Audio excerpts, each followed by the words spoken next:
Muito bem, irmãos. Então, iniciamos semana passada uma nova série de mensagens com o tema Evangelho. Nós aprendemos na semana passada a origem da palavra Evangelho, onde ela iniciou, foi no contexto de guerra. Nós aprendemos que essa palavra Evangelho era usada como uma referência para uma boa notícia, quando o povo tinha se tornado vitorioso, quando o inimigo havia sido conquistado, então havia possibilidade de paz sobre aquela terra.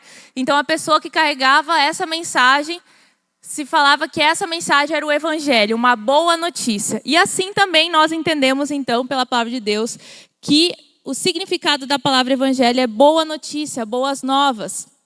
E a Bíblia vem nos dizer, que o Evangelho é a boa notícia de Deus aos homens, que Deus enviou um Salvador, Jesus Cristo, para salvar toda a humanidade dos seus pecados. Ele morreu e ressuscitou ao terceiro dia. E toda pessoa que crê nessa verdade que Deus deixou para nós, ela pode então se tornar uma pessoa salva em Jesus e ter oportunidade de eternidade um dia no céu. Então essa é a nossa boa notícia. Nós estamos salvos a partir do momento que cremos em Jesus, não por mérito pessoal, não porque somos bons o suficientes ou que exista alguma possibilidade de pagar por nossos pecados. Não existe. Pela graça de Deus, pela bondade de Deus, hoje só basta nós crermos em Jesus e vivermos nessa fé. Temos direito, então, de viver ao lado do Senhor para sempre. Então, na semana passada, nós falamos sobre como receber esse Evangelho, que é a partir do momento que nós cremos em Deus, cremos nessa palavra, então nós recebemos. E também aprendemos que nós devemos compartilhar essa boa notícia com as outras pessoas. E hoje eu quero falar como nós podemos saber se estamos vivendo o Evangelho verdadeiro, o Evangelho proposto por Deus. Então, o tema de hoje é as 4 provas do Evangelho verdadeiro em minha vida. Por que eu devo saber sobre isso?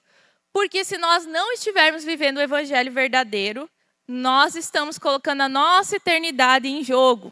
Então, se nós não estamos tanto absorvendo a palavra da verdade, como também praticando aquilo que nós estamos ouvindo e aprendendo, nós corremos risco de termos a nossa eternidade prejudicada. Porque o Evangelho é somente um e é um caminho só que leva ao céu. Então, por isso a necessidade de nós aprendermos sobre isso. Você pode se questionar, mas existe um evangelho falso? Sim, existe. Essa era uma realidade desde o tempo da igreja primitiva, lá do tempo de Paulo, quando ele escreve então as suas cartas às igrejas.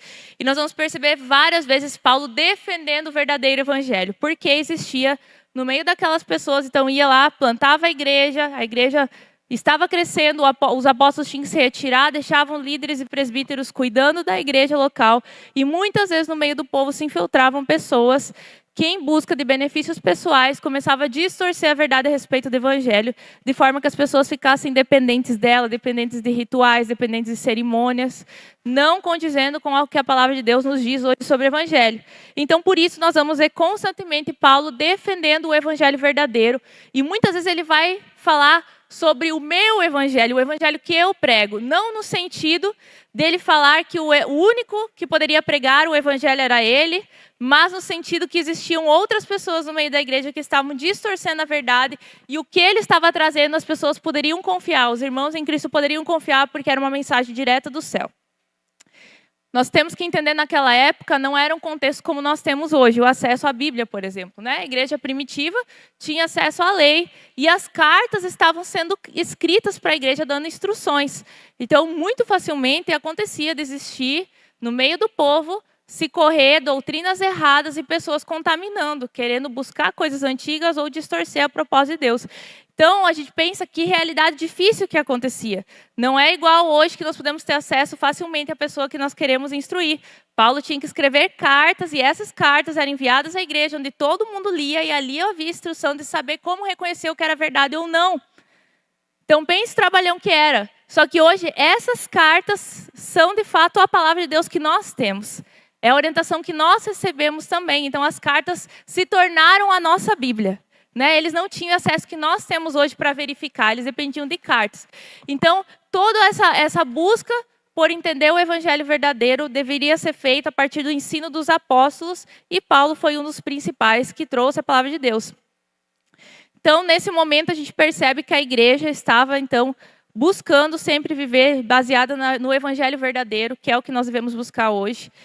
E o texto que eu quero compartilhar com vocês, com base nesse contexto aqui, está em 1 Tessalonicenses 1,5, você pode acompanhar na tela. Lá diz assim, Paulo falando, pois temos anunciado o evangelho a vocês não somente com palavras, mas também com poder, com o Espírito Santo e com a certeza de que essa mensagem é a verdade.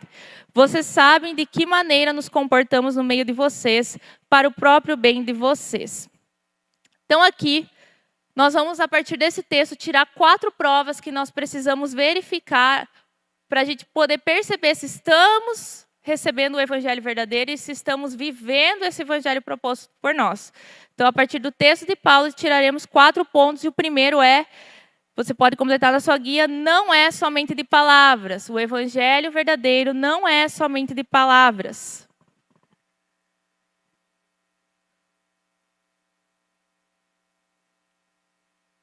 Então, no início da igreja, quando a igreja primitiva começou a se reunir, o evangelho se difundir, existia entre os gregos uma supervalorização da oratória. Então, se admiravam raciocínios lógicos, persuasivos, a poesia. Era um verdadeiro culto ao discurso, né? As pessoas gostavam de observar pessoas falarem palavras bonitas, difíceis. A eloquência era supervalorizada. Então, começou a se surgir no meio da igreja esses líderes que eu falei anteriormente, que usando dessas palavras mansas, dessas palavras rebuscadas, bonitas, enredavam as pessoas mais simples na fé que estavam iniciando, transformando, deturpando o evangelho verdadeiro a fim de receberem benefícios pessoais, como ter poder sobre as pessoas, influência, obter dinheiro das pessoas. Então, nesse contexto, nós vemos muitas vezes Paulo nas cartas se defendendo e defendendo a mensagem que ele levava. Por exemplo, em 1 Coríntios 2,4, ele fala, minha mensagem e minha pregação não consistiram de palavras persuasivas e sabedoria, mas consistiram de demonstração do poder do Espírito. Então, diante daquele contexto onde as pessoas amavam um bom discurso, palavras bonitas, Paulo vem falar que o evangelho que ele estava trazendo não era um evangelho somente de palavras. Ele nem buscava ter um discurso que fosse agradável a todos. A preocupação dele, a responsabilidade dele era levar a verdade de fato para as pessoas. E ele estava muito mais comprometido em dar provas desse evangelho. Por isso que ele diz que ele tinha não somente palavras, mas demonstração do Espírito, do poder do Espírito. Ele estava comprometido, então, a provar que a palavra que ele estava anunciando era verdadeira. E hoje nós não vivemos tempos diferentes, né? Todos nós somos rodeados com muitas oportunidades de ouvir a palavra de Deus, muito mais do que na época de Paulo. Então, basta você abrir as redes sociais, vai ter uma pregação, vai ter uma palestra bonita, até de pessoas que não são cristãs, mas usam a Bíblia, para poder atrair os crentes. E daí todo mundo acha bonito, mas ele fala da Bíblia, então deve ser legal, Então, nós entramos lá nas redes sociais, ou estamos no nosso WhatsApp, nos grupos de famílias, tia mandando um trecho de pregação, avó, avô, sabe como é que é, Sempre tem uma palavra do dia.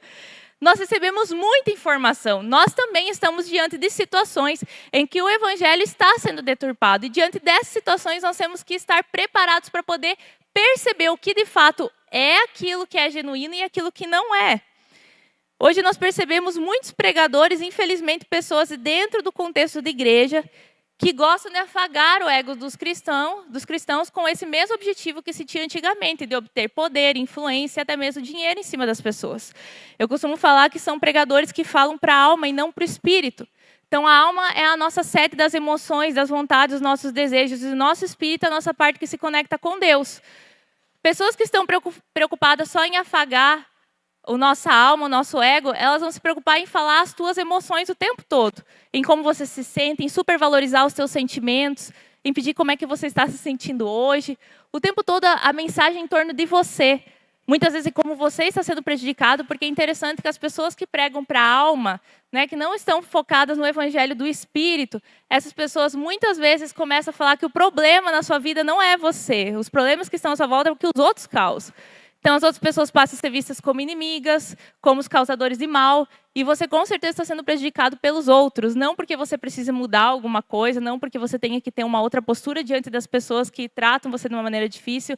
Então, são pessoas que elas não vão para o poder do Espírito, mas tentam afagar a alma. Quando a gente vai para a palavra de Deus, a alma é muito importante sim. A nossa alma, nossos desejos e vontades devem ser tratadas. Mas como nós conseguimos vencer os nossos dilemas interiores? Através do Espírito Santo. Quando eu fortaleço o meu relacionamento com Deus, minha parte espiritual, o meu conhecimento da palavra de Deus, eu tenho força e poder para eu lidar com as coisas da alma, para eu administrar aqueles relacionamentos difíceis. Então, não se existe estratégia, se existe muito mais do que dicas, do que sugestões, se existe um padrão de comportamento pelo Espírito, que independente de como você se sinta, é possível viver através do Espírito Santo. Então, nós estamos rodeados muitas vezes com falas que não nos aproximam de uma maturidade espiritual, que não nos levam para Deus, mas muitas vezes nos afastam do Senhor. Quanta gente tem conseguido fama, riqueza e poder usando a palavra de Deus? E nisso eu falo não somente pregadores dentro da igreja, mas as pessoas que estão por aí, muitos coaches, muitos palestrantes, que muitas vezes para atrair o povo, que é o povo que gosta de coisas direitas, que gosta de coisas mais certas, principalmente o povo cristão, se embebeda toda aquela palestra, todo aquele discurso e solta no meio disso versículos bíblicos, princípios cristãos. E muitos cristãos pensam, deve ser isso aí. Só que quando você vai ouvir a mensagem inteira da pessoa, o que a pessoa está idealizando é que você tenha um sucesso pessoal, que você brilhe, que o seu sonho se realize, que você seja a pessoa incrível, que tem influência. Não se tem o foco em Jesus. O foco está em você. E aí que começa o perigo. Então, se usa a palavra de Deus, e muitas pessoas pensam, porque ele está usando a palavra de Deus, então com certeza essa mensagem é muito boa, eu preciso seguir ele, eu preciso ouvir, ele é um sucesso. Olha só tudo que ele conseguiu. Olha como ele conseguiu sucesso financeiro, sucesso físico, sucesso profissional, então eu tenho que seguir essa pessoa. O foco não está em Jesus, está nas coisas dessa terra. Então, nós precisamos cuidar para a gente perceber que esse tipo de discurso, esse tipo de fala não é uma fala que remete ao céu, que remete a Deus. São falas e são palavras mansas que muitas vezes vão nos afastar do propósito do Senhor. E assim nós podemos identificar esse tipo de discurso. Toda vez que o discurso parece bonito, que até tem Bíblia, aparente sabedoria, mas não aponta para Jesus Cristo, esse é um falso evangelho. Não interessa se a pessoa usa versículo bíblico. Porque o que está na Bíblia é muito bom e é saudável para todas as pessoas, até mesmo aquelas que não professam fé. Então, nós precisamos perceber qual é o centro da mensagem que está sendo anunciada pelas pessoas da onde nós estamos bebendo. Quais são as fontes que nós estamos bebendo? Não pode ser o eu, tem que ser Jesus Cristo. Então, não podemos nos enganar. Esse tipo de recurso vai nos levar para longe do Senhor e isso vai acontecer de forma gradual. Porque muitas vezes no meio desses discursos se fala da importância da espiritualidade. Mas ele não nega Jesus. Aquela pessoa não está falando que você não pode ir à igreja. Até diz que você tem que ir, que você tem que ter uma fé. O discurso atual hoje não diz para você abandonar a fé. O discurso atual hoje ele é muito espirituoso. Ele incentiva que você tenha uma fé, não importa qual, você tem que praticar uma. Então, às vezes a gente pensa que pelo fato da pessoa fazer isso, com certeza ela é uma pessoa motivada pelo Senhor. E nós percebemos que essas pessoas elas vêm com uma pregação de sucesso. E todo sucesso ele é possível só através do método que aquela pessoa tem, né? Tipo, não precisa mais a Bíblia não é suficiente. A pessoa tem um método que vai alavancar a sua vida, que vai acelerar você, que vai destravar, que vai empoderar você. Então, com certeza, o que você tem que ouvir é essa palavra, você não pode perder isso. Daí tem todo aquele discurso, quanto você pagaria por uma mensagem que mudaria a sua vida? A mensagem que mudaria a sua vida está na Bíblia. Ela que muda. Nós podemos aprender com outras pessoas? Claro que nós podemos. Nós devemos aprender, nós devemos valorizar as pessoas que estudam, nós devemos valorizar as pessoas que têm a agregar. Mas nós temos que cuidar muito quando nós estamos bebendo de fontes que não apontam para Jesus Cristo. Se daquele lugar que você está bebendo, você está aprendendo, está te levando a pensar mais em você, nos teus sonhos, teus ideais, teus interesses, começa a projetar ambições em você que não tem nenhuma vez se inclui Jesus. Esse discurso está longe de Deus. Tem uma ilustração que eu vi esses dias num vídeo, uma pessoa falando que eu acho que cabe muito bem para esse momento. Sobre o engano, que é muito mais fácil nós sermos enganados por um copo de suco de uva que tem um pouquinho de veneno dentro que a gente não possa perceber visualmente, né? Do que uma garrafa lá com veneno estampada, veneno, perigo, né? Você em sua consciência olhando aquilo lá, é óbvio que você não vai pegar aquela garrafa e vai beber. Mas um copo de suco, por que não? Né? Um pouquinho de veneno. E a pessoa vai se intoxicando à medida que ela vai provando até o ponto que aquilo a mata, que aquela pessoa é prejudicada. E hoje o que nós vemos, infelizmente, em meio a muitas verdades, as pessoas botam algumas mentirinhas que começam a roubar você do centro, que é Jesus, que faz você duvidar das palavras que você tem recebido, por exemplo, da igreja, que faz questionar a autoridade da liderança, que faz questionar alguns princípios que não mudam na palavra de Deus, mas você já começa a repensar e fazer um cálculo com o que o mundo está falando, que não deve ser bem assim. Entende? A coisa entra muito sutilmente. Então, nós precisamos ter essa observação. A única forma de nós identificarmos se um discurso, se uma palavra é verdadeira, faz parte daquilo que Deus quer, é se essa palavra, esse discurso está apontando para Cristo. Até mesmo o teu sucesso pessoal, ele precisa trazer contribuição para Jesus. Nós cantamos aqui, porque dele, para ele são todas as coisas. Cantamos aqui, eu nasci para te adorar. Eu só quero te adorar. Esse é o propósito da nossa existência. Nós precisamos cair na real, porque o mundo acha que muitas vezes o cristão não está na real, mas nós estamos na real. Nós temos que cair na real que tudo que nós estamos vivendo aqui, nesse exato momento, a sua profissão, a sua casa, a sua família, o seu cônjuge que você ama muito, os seus filhos, tudo isso pertence a essa terra. E isso passa muito rápido. Você tem que cuidar muito bem, porque isso são presentes que Deus deu para você, sua família, sua profissão. Você tem que administrar bem. É uma oportunidade de mostrar Jesus nesse mundo. É a nossa chance de levar mais pessoas para Cristo. Mas a sua realidade, aquilo que realmente importa, está na eternidade. E quantas pessoas desfocam da eternidade para viver a vida terrena e daí vivem sendo pessoas frustradas, porque não conseguem adquirir muito rápido o que querem, porque são em busca desenfreada por coisas dessa vida. São pessoas pesadas, ansiosas, depressivas, pessoas descontentes, né? Então nós precisamos observar qual é o foco de tudo que eu faço. Não é um discurso só para pastor, para líder, é um discurso para você que é cristão. Essa é a razão da sua existência. Nós precisamos observar isso. Eu acho muito interessante que as pessoas que bebem dessas fontes contaminadas que hoje vemos por aí, elas acham bem errado se sacrificar, se cansar pelo ministério, pela igreja, né? Meu Deus! Ir lá da igreja até tarde da noite numa vigília, levar os irmãos para casa, gastar minha gasolina, dar uma oferta especial, trabalhar no ministério, ter que limpar um monte de criança ranhenta lá, já chega os meus em casa. Não, isso aí é demais. Mas a hora que eles ouvem aquelas pessoas lá com aquele evangelho corrompido, discurso bonito, falando, se sacrifique pela tua profissão, vamos alavancar os negócios, trabalha até tarde, tem que suar mesmo, invista, ninguém está contigo, é só você mesmo, é assim mesmo. E isso não faz mal se sacrificar, perder a saúde por causa disso, muitas vezes a família, perder o tempo, investir toda a sua energia, seu vigor, isso não é ruim. Agora, se sacrificar por Jesus, pelo reino, pela igreja, isso é desequilíbrio. Porque Deus nunca me pediria para eu ser desequilibrado dessa forma. Então, se começa a pensar que para Deus se precisa de equilíbrio. Mas para os negócios, por exemplo, pode sacrificar feriado, final de semana, férias para trabalhar, para obter mais lucro, para fazer o negócio andar. Mas pede para essa pessoa ficar umas horas a mais servindo na igreja.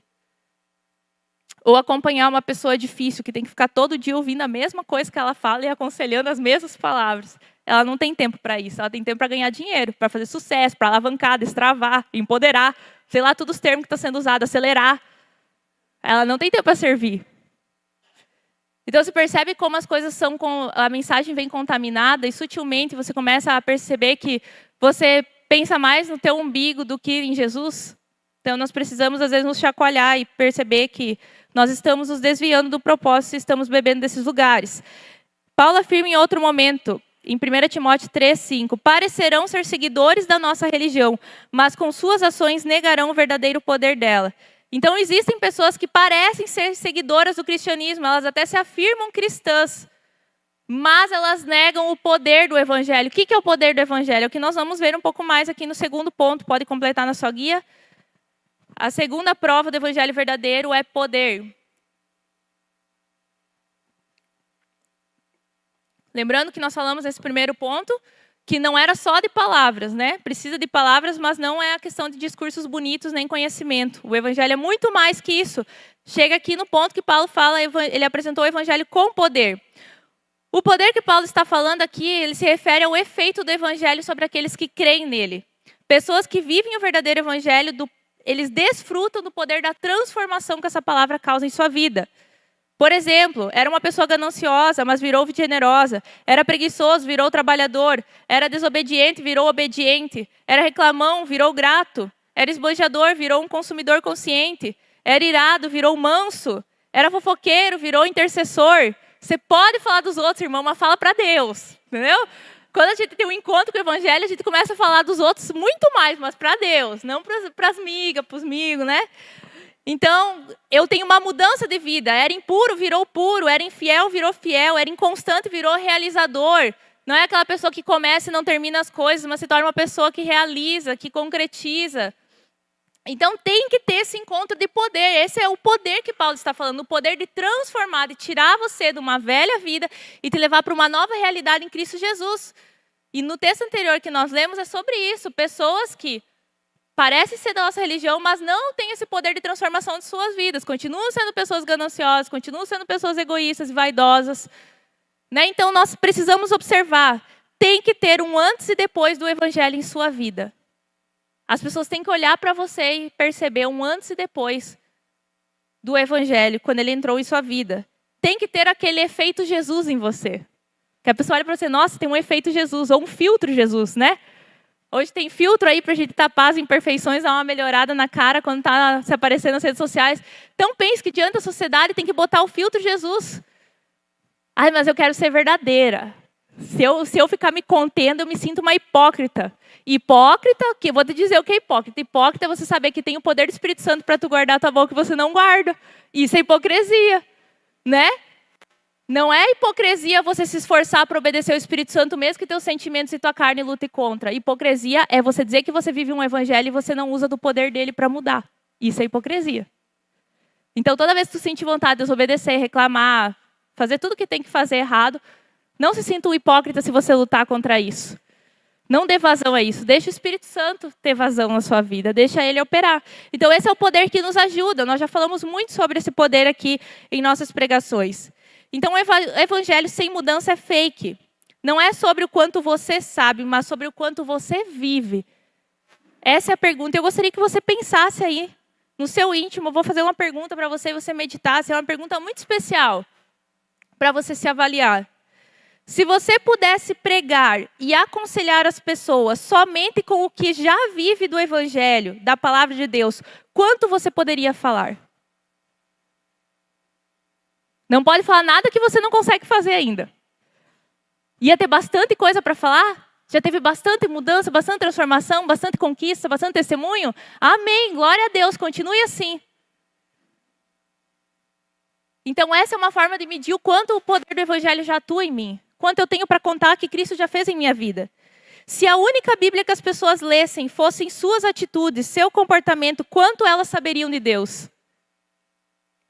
E de fato isso é verdade, muitas pessoas não leem a Bíblia, a única Bíblia que elas estão lendo é você. Vamos para a terceira prova do verdadeiro evangelho, Espírito Santo. O verdadeiro evangelho dá demonstrações do Espírito Santo. Aqui nós podemos afirmar duas características que seriam essa parte que Paulo quer falar de anunciar o evangelho com o Espírito Santo. Primeiro, ele pode estar falando aqui na direção do Espírito Santo. Paulo, ele era direcionado pelo Espírito Santo. Ele não pregava a sua opinião, ele pregava a mensagem divina.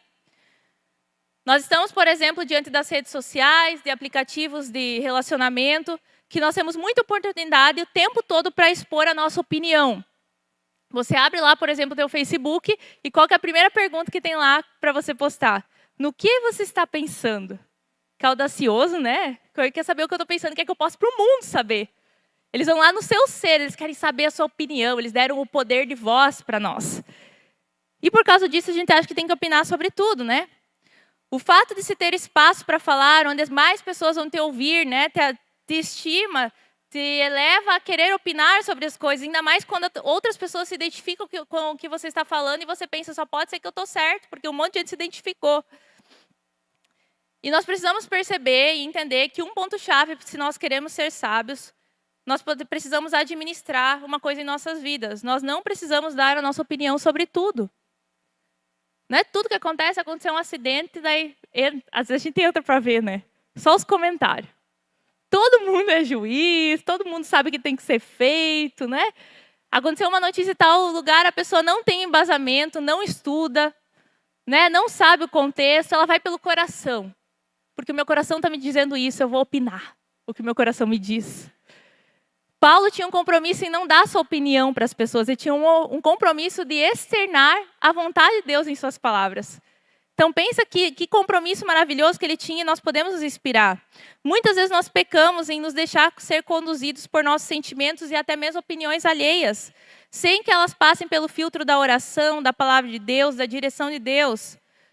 Então Paulo, por exemplo, sabia da importância de suas palavras, por isso que ele buscava a direção de Deus para tudo que ele fosse falar ou mostrar para ser seguido como exemplo. Nossas palavras e comportamentos podem comprometer a boa notícia que precisamos anunciar às pessoas à nossa volta. Então, quando você for desejar dar uma opinião sobre alguma coisa, muito bem, nós temos que sim nos posicionar diante de alguns eventos, diante de situações que vêm até nós.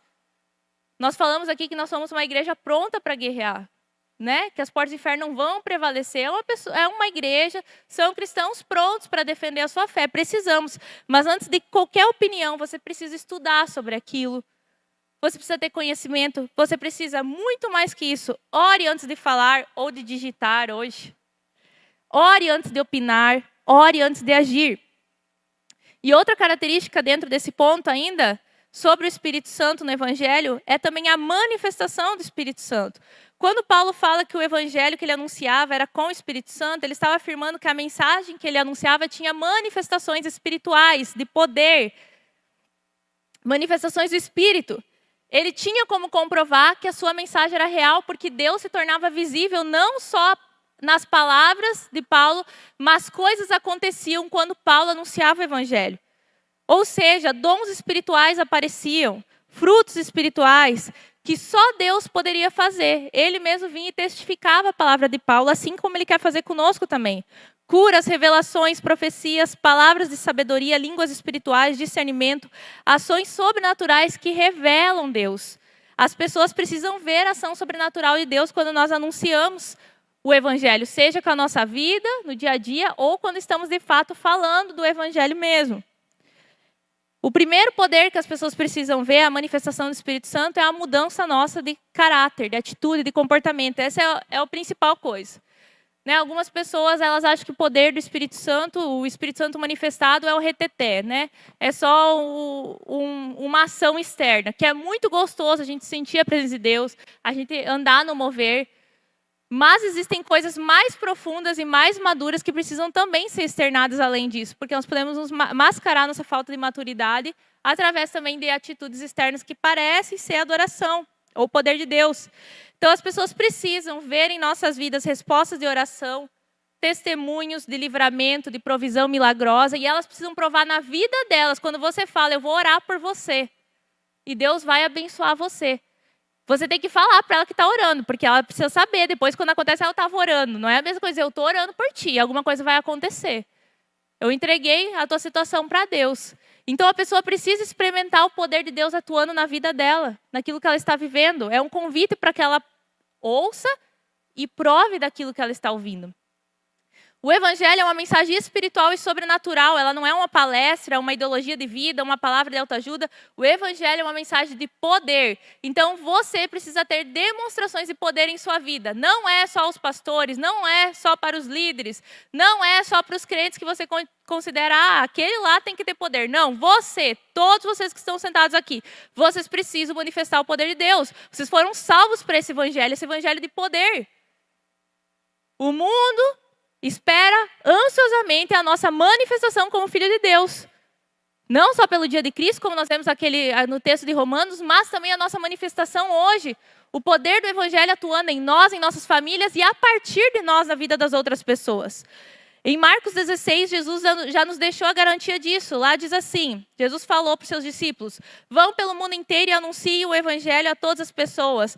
Quem crer e for batizado será salvo, mas quem não crer será condenado. Aos que crerem será dado o poder de fazer esses milagres, expulsar demônios pelo poder do meu nome e falar novas línguas. Se pegarem em cobras ou beberem algum veneno, não sofrerão nenhum mal. E quando puserem mãos sobre os doentes, esses ficarão curados. Amém, meus irmãos?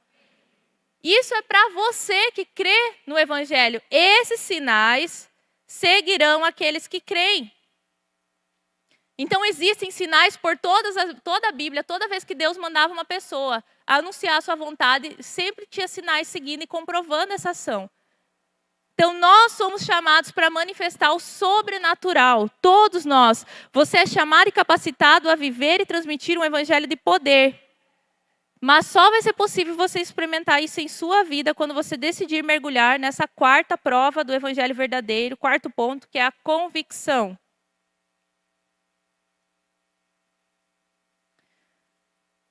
Convicção é você viver uma vida com certeza da fé que você professa, no teu falar e no teu agir. Não ter dúvidas do que você crê, não ter dúvidas de Jesus, do que a palavra de Deus garante para você, é convicção. Convicção não só gera convencimento para as pessoas que estão à nossa volta, como também gera propósito para nós. Quando eu estou convicto da minha fé, estou certo do que eu creio, eu tenho um propósito, uma direção, eu me movo em direção a isso. Muitos não desfrutam do verdadeiro evangelho por não estarem convictos dele. São pessoas que vivem balançando nas dúvidas, que alimentam dúvidas no seu coração, que ficam alimentando questionamentos, em vez de agarrar a fé e dizer, isso é para mim, eu quero viver, eu vou buscar, eu vou deixar o Espírito Santo atuar na minha vida. Essa pessoa, ela prefere alimentar suas angústias, suas dúvidas, suas incertezas, do que tomar uma posição diante daquilo que ela tem ouvido. Muitos não anunciam o evangelho, pois não têm convicção suficiente para isso. Como é que eu vou pregar para as pessoas? Eu não sei falar de Jesus, eu não sei falar da palavra de Deus. Meu irmão, essa é a mensagem da tua vida, tu foi salvo. É a principal mensagem, você precisa saber sobre ela. Ah, não sei falar os textos bíblicos, conta a tua história. Conta o que Jesus fez, como era a sua vida antes de Jesus, como você encontrou Jesus e como sua vida é hoje. Esse é o poder do evangelho em ação.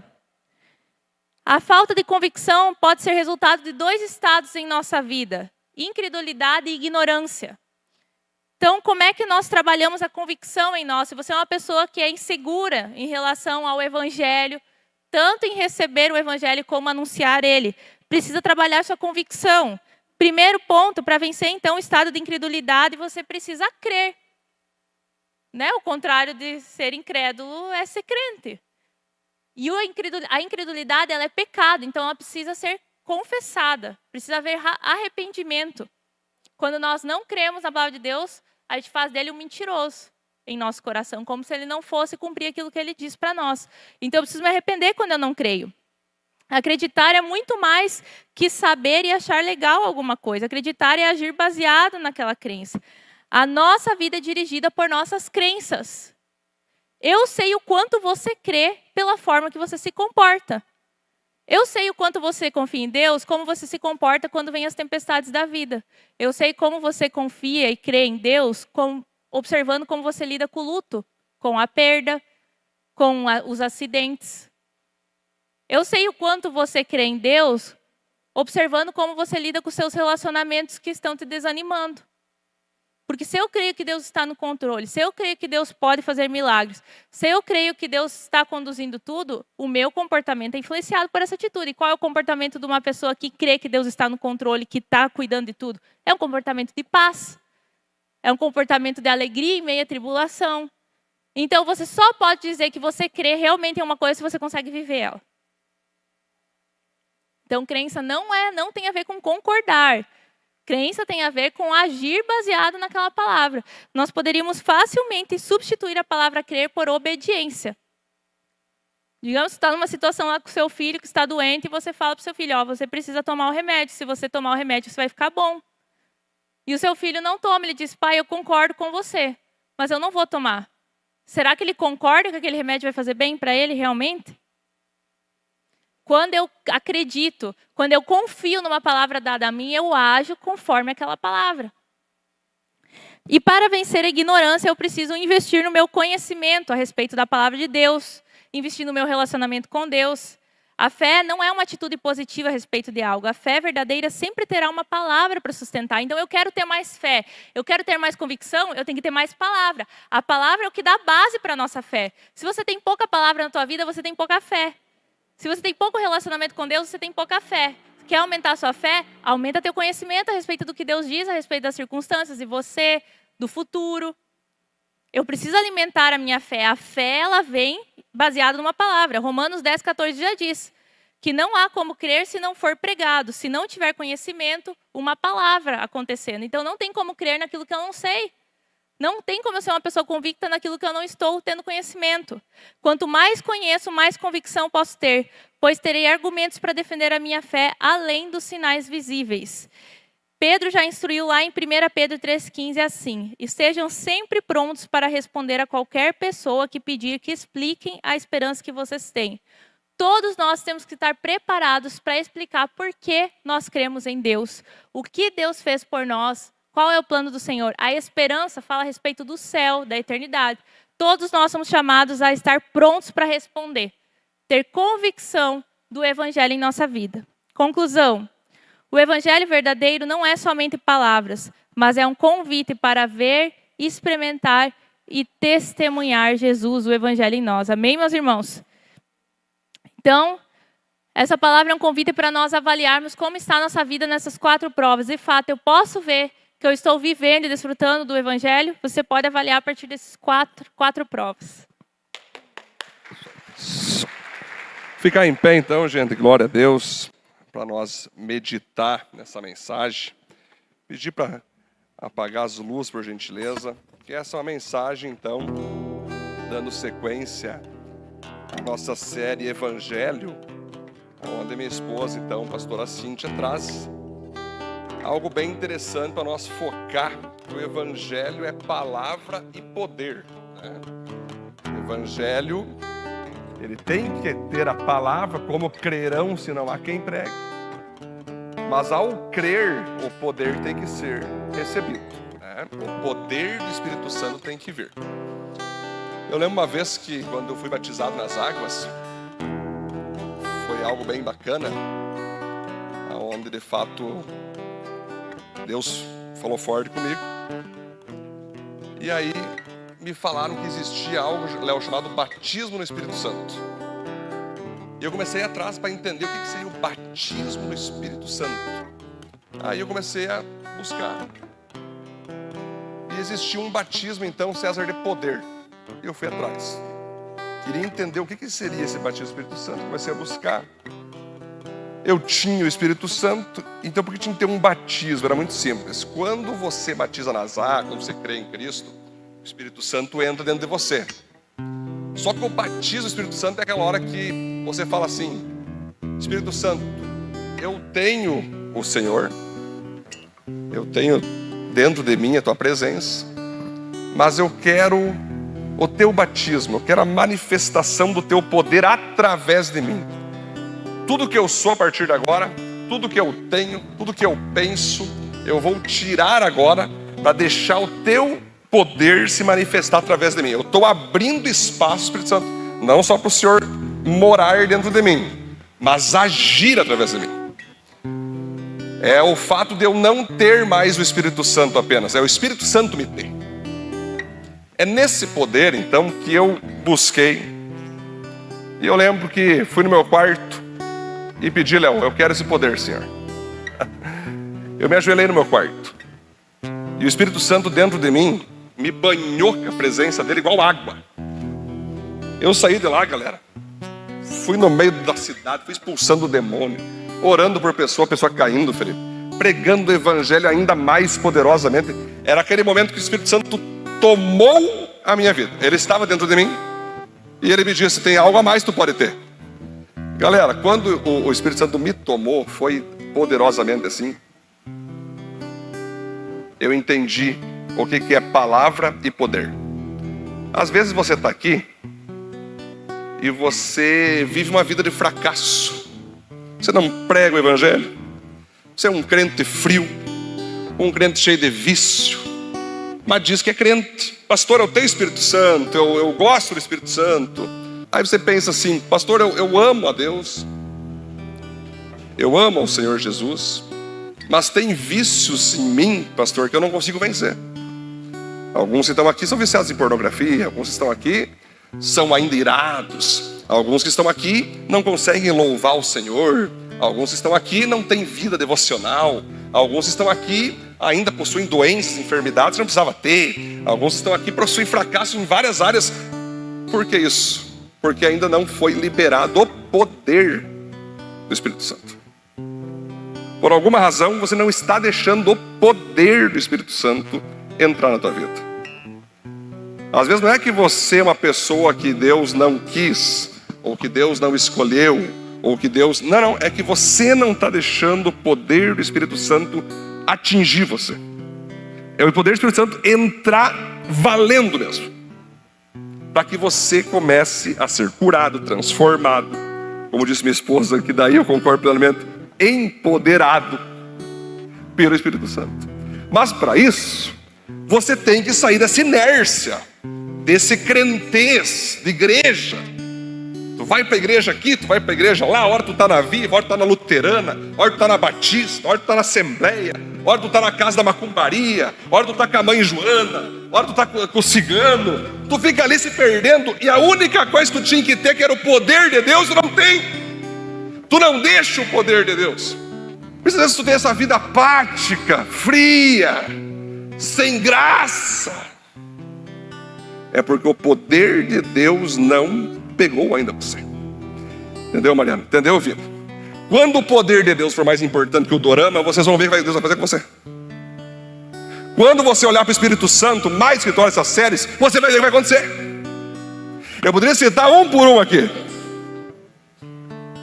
Como você vai se converter? Como você vai ser cheio do Espírito Santo se você não fala com o Espírito Santo? Se você gosta mais de série, Netflix, dorama, masturbação, pornografia, tudo que tu pode imaginar, tu gosta disso aí. Como vai ter o poder de Deus derramado sobre você se você não tem contato com o poder de Deus? Se você não vai até o Espírito Santo? Panambi está cheio de evangélico. Panambi está cheio de crente que crê.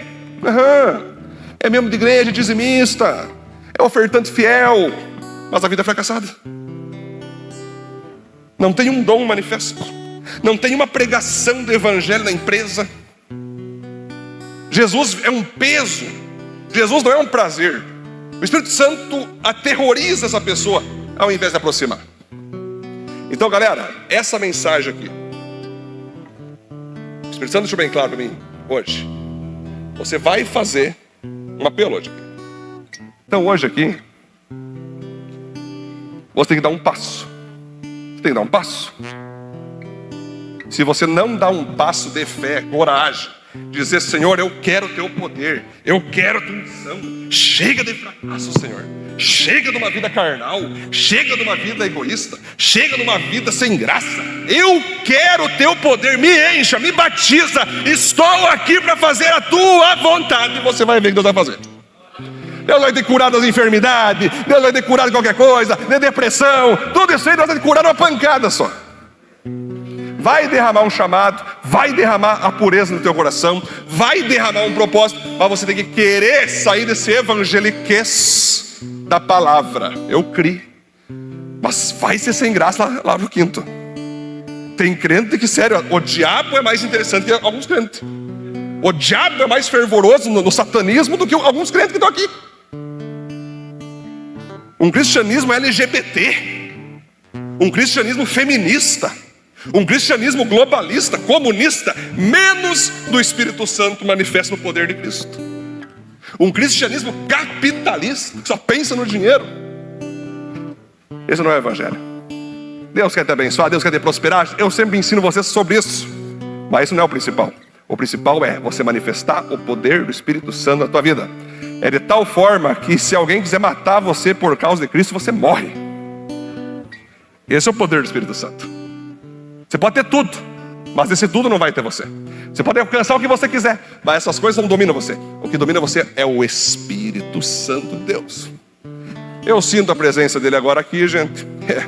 Na verdade, assim, galera, a gente vai levando conforme Deus vai dizendo, né?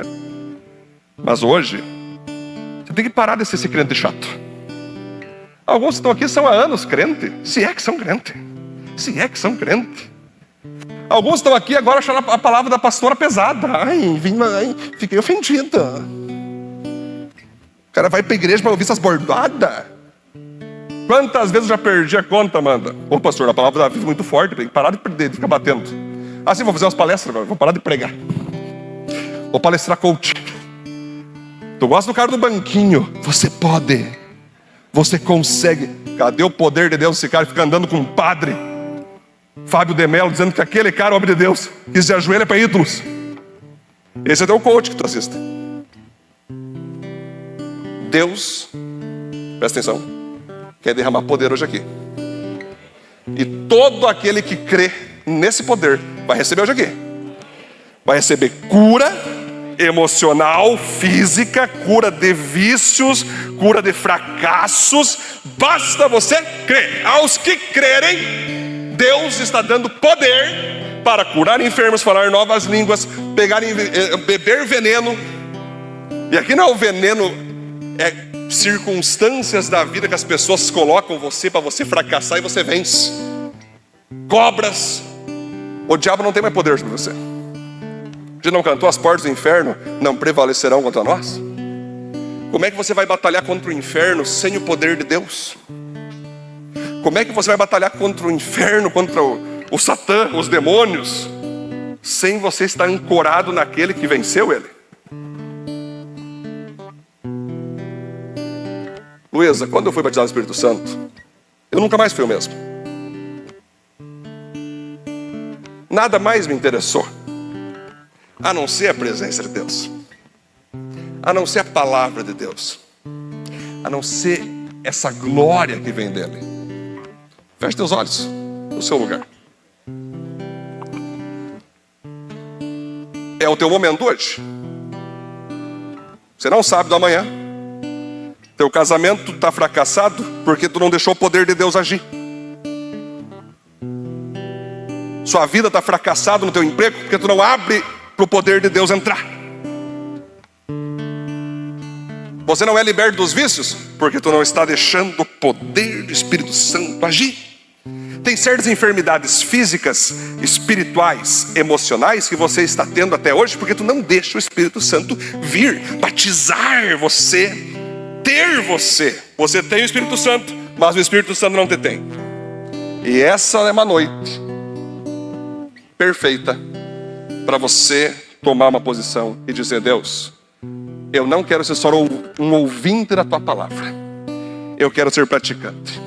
Eu acredito, Senhor, que isso que foi pregado aqui hoje, que o Senhor tem um poder disponível para se manifestar em mim e através de mim, para me tirar dessa inércia gospel, para me tirar dessa frieza cristã e evangélica. Eu creio, eu quero, e eu me dobro a isso. Eu quero ser daqui hoje avivado por essa presença. Shekarabasuikandoborekarabasseis. Chodoroborekarabadekantobodekarabaseis. Shekadrabasuikantorobodekarabasoi. Chodoborekarabadekantobodekarabaseis. Vem Espírito Santo, vem Espírito Santo. Cada um que está aqui agora começa a fazer, Espírito Santo. Vem com o teu vento, Espírito Santo. Vem com o teu fogo, Espírito Santo. Comece a fazer um mover aqui nessa noite, Espírito Santo. Venha. Tem pessoas crendo na tua presença, Espírito Santo. Tem pessoas crendo no teu poder, Espírito Santo. Comece a louvar o seu lugar, comece a louvar o seu lugar. Busque essa presença agora.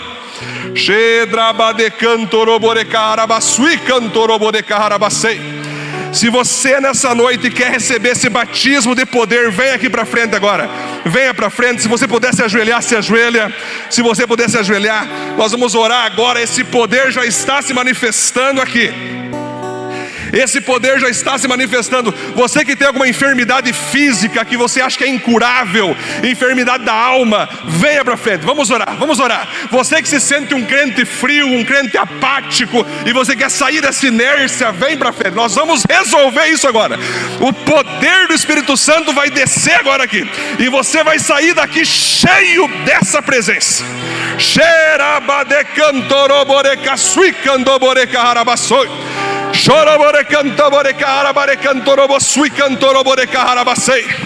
Espírito Santo, nós invocamos a tua presença agora, Espírito Santo, para que cada irmão que está aqui, cada irmã que está aqui, Deus, não venha apenas ter o Senhor dentro deles, dentro delas, Mas Senhor, o Senhor venha ter eles agora. Em nome de Jesus, Espírito Santo, derrama o teu poder agora. Arranca fora esses vícios. Arranca fora, Deus, essa carnalidade. Arranca fora agora, Deus, essa doença física, essa doença emocional. Arranca fora esses medos, essas inseguranças agora, Deus. Arranca fora tudo que ainda está nas mãos do diabo, nas mãos deles mesmos, e enche, enche, enche, enche, enche, enche, enche, enche, enche. Checadrabasuicandoborecarabasai. Choroborecarabarecantoborecarabasai. Chodoborecarabarecantoborecarabasuicandoborecarabasai. Vem com o teu avivamento de fogo, Deus. Vem transformando essa mente agora, Deus, conforme a sua mente, Deus. Arranca fora agora essa mente incrédula e coloque uma mente de fé, Senhor. Arranque agora esse coração sujo e coloque um coração limpo aqui nessa noite na vida deles, Deus.